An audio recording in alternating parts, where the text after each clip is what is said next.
નમસ્તે, મારું નામ ખ્યાતિબેન ભટ્ટ છે. હું મોડેલ સ્કૂલ જસદણમાં છું. મોડેલ સ્કૂલમાં અમે સામાજિક વિજ્ઞાનનો એક વર્ગખંડ બનાવ્યો છે. અહીંયા તમે બેનરમાં જોઈ શકો છો, એક આખી દિવાલ ઉપર મોટી સાઇઝના નકશાઓ ડ્રો કરાવેલા છે.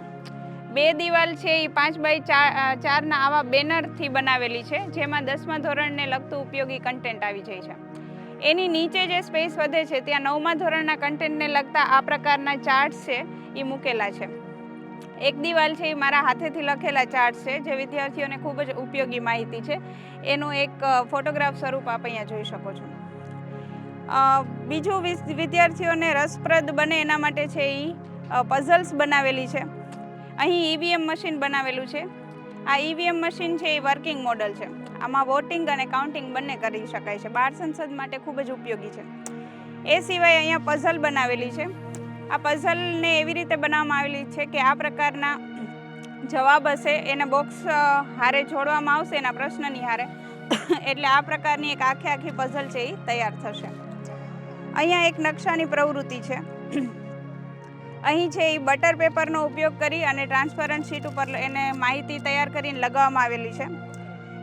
એટલાસના પુસ્તક ઉપર મૂકી અને આ માહિતી છે એ વિદ્યાર્થી મેળવી શકે. જેમ કે સમાજવાદી શાસન પ્રથા ધરાવતા દેશોની આ માહિતી છે. હવે ખબર નથી વિદ્યાર્થીને કે કયા કયા દેશો છે, તો આવી રીતે એટલાસ ઉપર મૂકીને એ જાણી શકશે. આ પ્રકારે જુદી જુદી માહિતી છે એ વિદ્યાર્થીઓને આપણે આપી શકીએ. અહીંયા છે એ રાજ્યની ભાષા અને પાટનગરને જોડતું એક TLM બનાવ્યું છે. આ પણ વર્કિંગ મોડલ છે.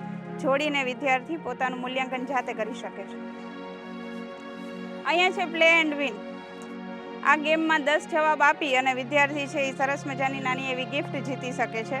તો જુદા જુદા પ્રશ્નો છે, એના જવાબ વિદ્યાર્થી આપવાના રહે છે અને એ જવાબ ચેક કરવા માટે આ વિન્ડોની નીચે છે એ જોઈ શકાય છે. અહીંયા KBC ગેમ છે. આ ગેમ 9મા ધોરણ માટે ઉપયોગી છે. આ ગેમમાં KBCની જેમ જ જુદા જુદા કાર્ડ્સ છે, ચેક્સ પણ છે અને રેત ઘડી પણ છે ટાઈમિંગ્સ માટે. આ મની પ્લસ ગેમ છે. આ કાર્ડ્સનો ઉપયોગ કરી અને વિદ્યાર્થીઓ છે એ ગેમ રમી શકે છે. આ પ્રકારે ગેમ બનાવવામાં આવેલી છે આખી. આ પ્રકારે અહીંયા પ્રશ્નો છે, જે કાર્ડ ઉપર જે એને પાસો પડે છે એ પ્રમાણે છે એને ગેમ રમવાની હોય છે. પાછળ પણ છે જુદા જુદા પ્રશ્નો છે એની સાથે વિદ્યાર્થી છે એનો જવાબ આપી અને ગેમમાં વિનર બની શકે છે અને વધારે પોઈન્ટ્સ મેળવી શકે છે. આનાથી વિદ્યાર્થીઓના રિઝલ્ટમાં પણ સારો એવો ફાયદો જોવા મળ્યો. જે વિદ્યાર્થી 7-8 માર્ક્સ 25 માર્કમાંથી 7-8 માર્ક્સ સુધી પહોંચતો હતો, એ હવે 19-20 માર્ક્સ સુધી પહોંચતો થયો છે અને સારું એવું પરિણામ જોવા મળ્યું છે. આ પ્રયોગ દરેક સ્કૂલને ઉપયોગી છે. 6 થી 12ના વિદ્યાર્થીઓને, તમામ શાળાઓમાં ઉપયોગી છે. Thank you.